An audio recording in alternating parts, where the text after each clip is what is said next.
At this moment the rebels fell upon us and forced the entrance of the citadel. The drum ceased, the garrison threw down its arms. I had been thrown down, but I got up and passed helter-skelter with the crowd into the fort.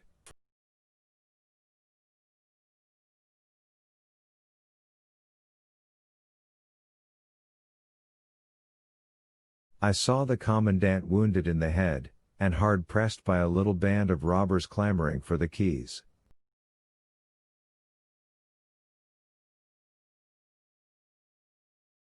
I was running to help him, when several strong Cossacks seized me, and bound me with their kuchaks, shouting,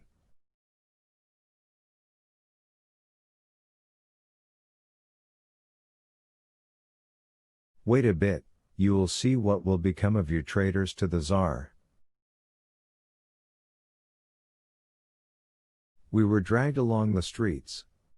The inhabitants came out of their houses, offering bread and salt.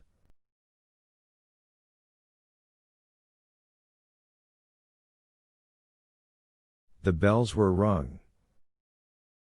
All at once shouts announced that the Tsar was in the square waiting to receive the oaths of the prisoners.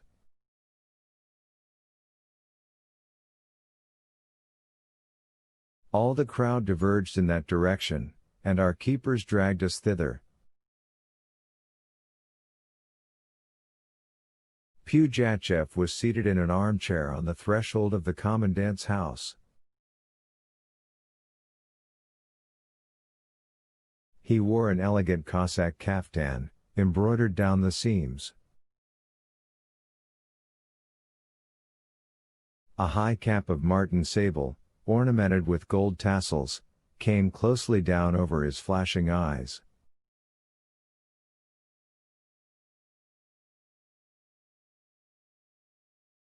His face did not seem unknown to me. The Cossack chiefs surrounded him. Father Gerasim, pale and trembling, was standing, cross in hand, at the foot of the steps, and seemed to be silently praying for the victims brought before him.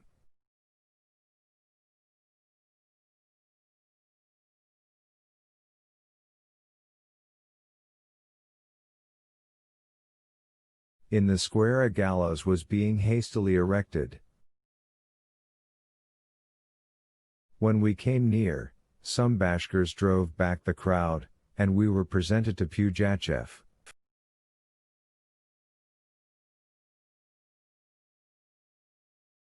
The bells ceased clanging, and the deepest silence reigned again.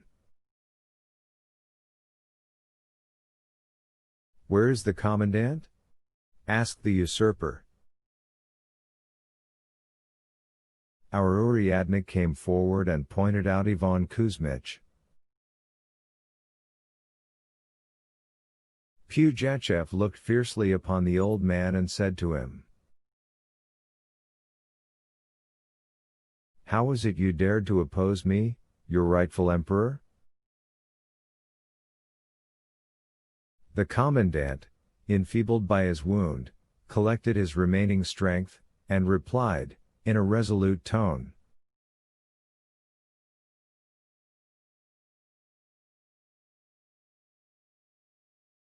"You are not my emperor, you are a usurper and a robber." Pugachev frowned and waved his white handkerchief. Several Cossacks immediately seized the old commandant and dragged him away to the gallows.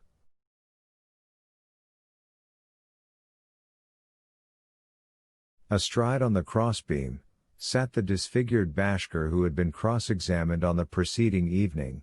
He held a rope in his hand, and I saw the next moment poor Ivan Kuzmich swinging in the air.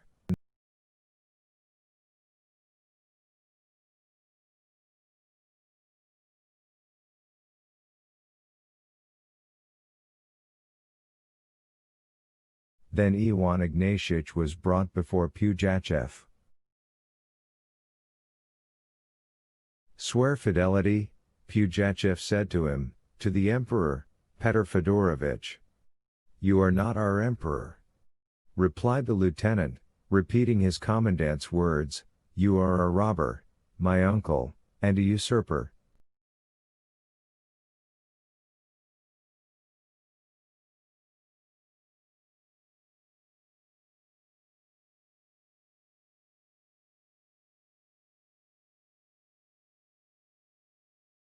Pugachev again gave the handkerchief signal, and good Ivan Ignatievich swung beside his old chief.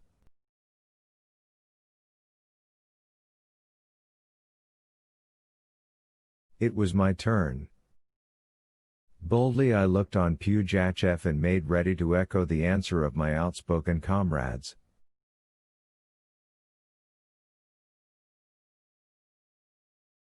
Then, to my inexpressible surprise, I saw among the rebels Trebrin, who had found time to cut his hair short and to put on a Cossack kaftan.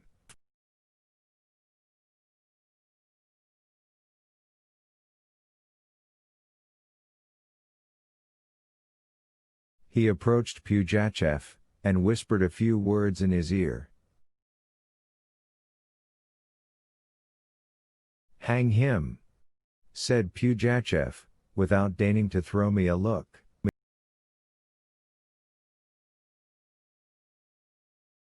The rope was passed about my neck. I began saying a prayer in a low voice, offering up to God a sincere repentance for all my sins, imploring Him to save all those who were dear to my heart.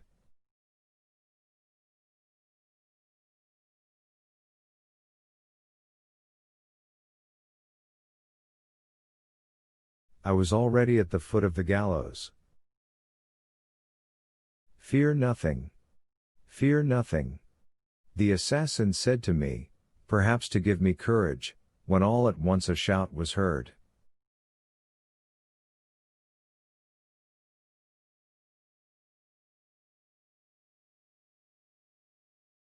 "Stop, accursed ones!" The executioners stayed their hand. I looked up. Savelich lay prostrate at the feet of Pugachev.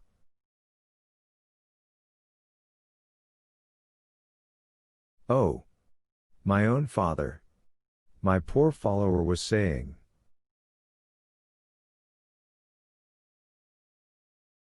"What need have you of the death of this noble child? Let him go free, and you will get a good ransom. But for an example and to frighten the rest, let them hang me, an old man."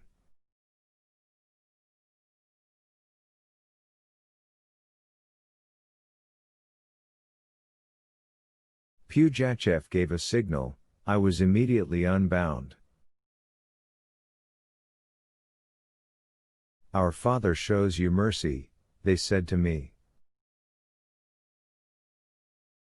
At this moment I cannot say that I was much overjoyed at my deliverance, but I cannot say either that I regretted it, for my feelings were too upset.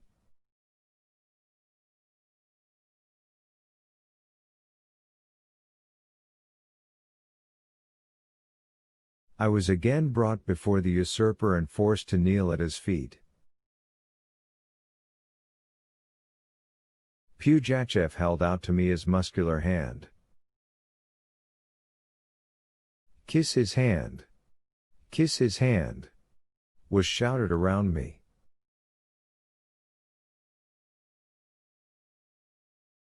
But rather would I have preferred the most cruel torture to such an abasement. "My father, Petr Andreevich," whispered Savelich to me, and nudged me with his elbow, "don't be obstinate. What does it matter? Spit and kiss the hand of the rob dash, kiss his hand."